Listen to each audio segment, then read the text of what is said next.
Hi, welcome to the Madi to the Max Vlog Talks. This week, I'm not actually going to be talking about a TV show or genre or book or anything like that. I'm going to be talking about fan fiction. I'm going to be giving you more of a 101 crash course on the basics of fan fiction. Not on writing fan fiction, but reading fan fiction. So let's just dive right into it and get going. That's basically how you start with most fan fictions. Alright, so let's begin by defining what exactly fan fiction is. Fan fiction is fiction that is written by the fans, featuring a character from a TV show, movie, book, etc. You can take the characters and basically do anything you want with them, so long as you don't hold any copyright to them. On most fanfiction websites, you have to put a disclaimer saying that you do not own any of these characters. It can just be a story that you have in your head of basically characters doing anything. Now the thing about fanfiction is it can be dangerous. You're thinking, Maddie, how dangerous could it be? It's just stories. Oh, it can be very dangerous and scary. Very scary. It's a dark, scary place.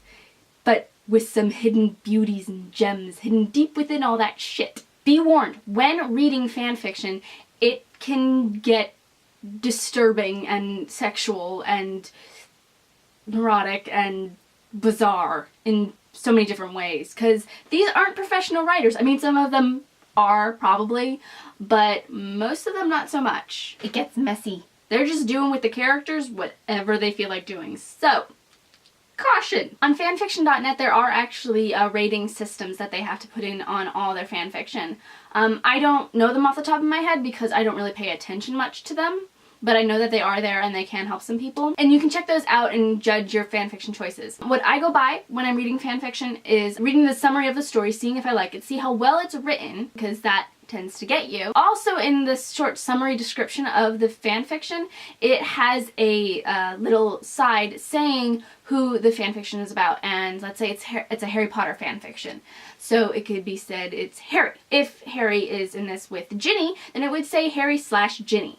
Works, right? But in this fanfiction, if it's Harry and Draco, it would say Harry/Draco. Yes, they're out there. This is why I'm warning you. It gets creepy. Very creepy, very fast. Okay, this is the most important thing, is when reading fanfiction, you have to know when to stop. When to listen to your warning signs and say, no, this is going too far, and stop. Because in the stories, it can get very graphic in many different ways, and it can scar you to some of your favorite characters or shows. I know this from personal experience. This happened to me. I still cannot look at Sango from Inuyasha the same way, and it's been 3 years.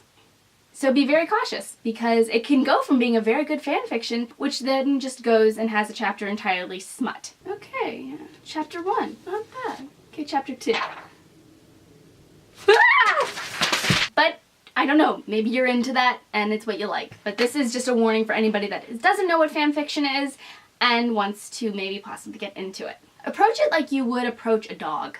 You know, go up to it slowly, you know, stay cautious, ready to jump back at any minute. Reach out your hand, let it sniff your hand, see if it's okay. Then you start to pet it. You can pet it a little bit, and then if it goes to attack, you run away fast! Or it could turn out to be actually a fluffy, cuddly bunny, so you might want to just take it home with you. Not saying all fanfiction is bad. By no means, not all fanfiction is bad, but it is scary and dangerous. I know I've said that a lot, but I'm just reinforcing that, because you don't want to get mentally scarred off your favorite TV show because you read a bad fanfiction. Trust me on that one. And there are some other fanfiction sites, not just fanfiction.net. That is just the one that I use regularly. There are tons of other fanfiction sites.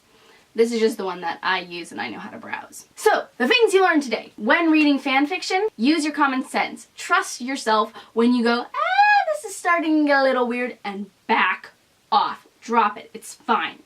It doesn't matter. Don't let the story characters scar you of your actual favorite characters. And when reading fanfiction, make sure you have it in a separate copy that's not just on the internet so it doesn't get deleted. So, I hope I taught you something about fanfiction. That's everything I know, basically. Probably some stuff I forgot, but I think I put some good stuff in there. I hope you learned something, and from now until next week, don't forget to keep smiling.